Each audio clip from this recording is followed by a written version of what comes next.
कितने दिन और करूँ। और जैसे जैसे आप बड़े होंगे, जैसे अभी तो आप सबने क्रिकेट शुरू किया है, जैसे जैसे आप बड़े होंगे, 10th 11th में जाएंगे, कॉलेज में जाएंगे, तो एक फेज आता है जब आपको लगता है कि मैं जिस चीज़ को अचीव करना चाह रहा था वो बहुत दूर दिख रही है मुझसे, सफ़र बहुत लंबा है। जितना मैं सोच रहा था वो सफ़र बहुत लंबा है। उदाहरण के तौर पे जब मैं आप जितना था तो मुझे लगता था सचिन 16 साल का खेल जाता तो मैं 18 का तो खेलना ही चाहिए। सचिन 16 साल की उम्र में इंडिया खेल गया था, तो मुझे लगता था चलो 16 नहीं तो 18 तक तो हमें भी खेलना चाहिए। अगर 18 से लेट हुए तो बहुत लेट हो जाएगी। लेकिन जब आप असलियत में ग्राउंड पे उतरते हो तो आपको रियलाइज होता है कि सफ़र कई बार बहुत लंबा हो जाता है। और यहाँ पर मैं एक एग्जाम्पल ऐसा दूंगा, 1938 की बात है। अच्छा, जो भी मैं एग्जाम्पल्स दे रहा हूँ भाई वो वेरीफाइड एग्जाम्पल्स हैं, वो कहानियाँ नहीं हैं। आप इंटरनेट पे, यूट्यूब पे, गूगल पे उन सब की वेरीफाई कर सकते हैं, ठीक है। 1938 की बात है। एक हंगरी देश है, हंगरी देश में एक शूटर था। जो शूटिंग होती है ना, शूटिंग में मेडल आता है ओलंपिक्स में। हंगरी देश में एक शूटर था, उसका नाम था ट्रैकस करके था, कैरली ट्रैकस। वो हंगरी की आर्मी में भी सोल्जर था।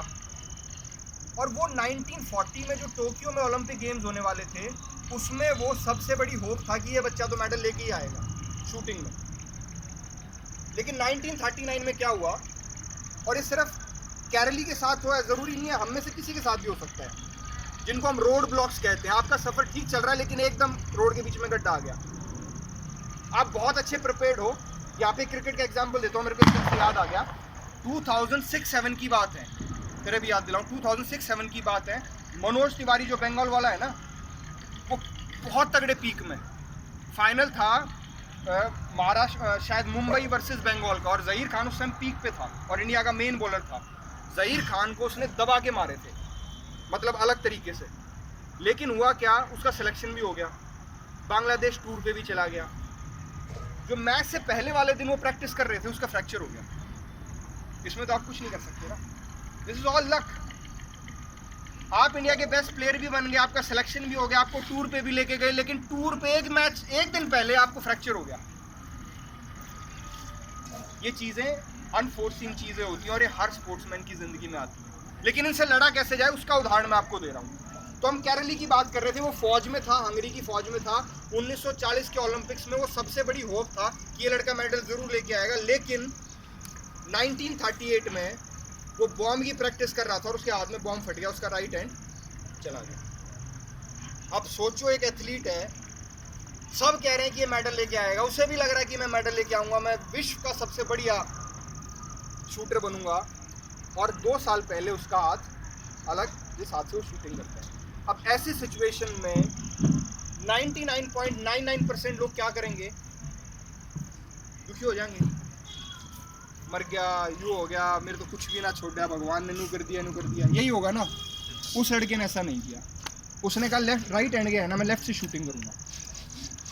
और आप अपनी जिंदगी में अप्लाई करके देखना, जो राइट हैंडर, आप राइट हैंड से लिखते हो ना सब, कभी लेफ्ट हैंड से लिखने की कोशिश करना। जो राइट हैंडर है वो लेफ्ट हैंड से लिखने की कोशिश करना, लिखा भी नहीं जाएगा यार। बंदूक उठाना तो बहुत बड़ी बात है क्योंकि भारी होती है वो, और शूटिंग में सारा जो खेल होता है वो कंसंट्रेशन का है।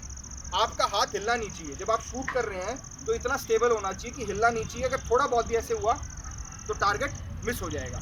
और वो भारी चीज़ लेफ्ट हैंड से उठा नहीं सकता क्योंकि बचपन से आदत नहीं है।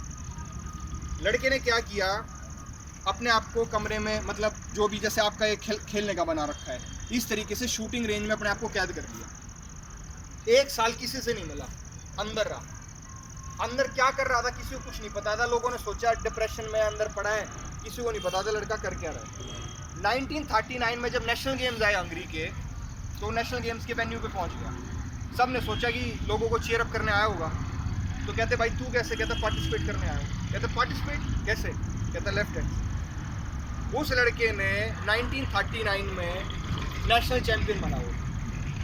और सबको फिर से होप होगी कि 1940 का जो ओलंपिक आएगा उसमें अब ये राइट हैंड तो नहीं है लेकिन लेफ्ट हैंड से ये मेडल लेके आएगा। लेकिन रास्ता फिर और टेढ़ा हो गया, वर्ल्ड वॉर छिड़ी थी।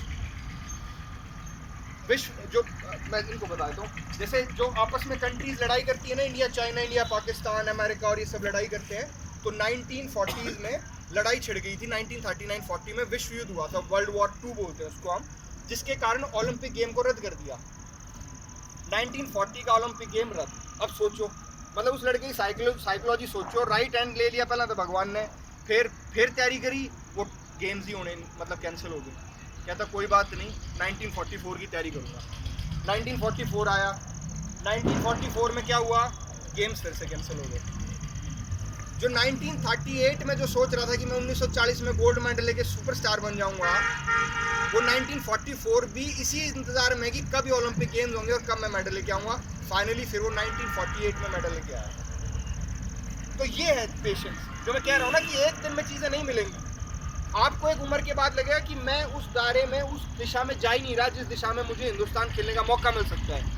लेकिन यहाँ पर आपको ये उदाहरण इसलिए मैं बता रहा हूँ क्योंकि उस समय आपको याद करना है कि अगर केरली 12 साल तक वेट कर सकता है ना अपने सपने के लिए, तो हम भी कर सकते हैं। और आज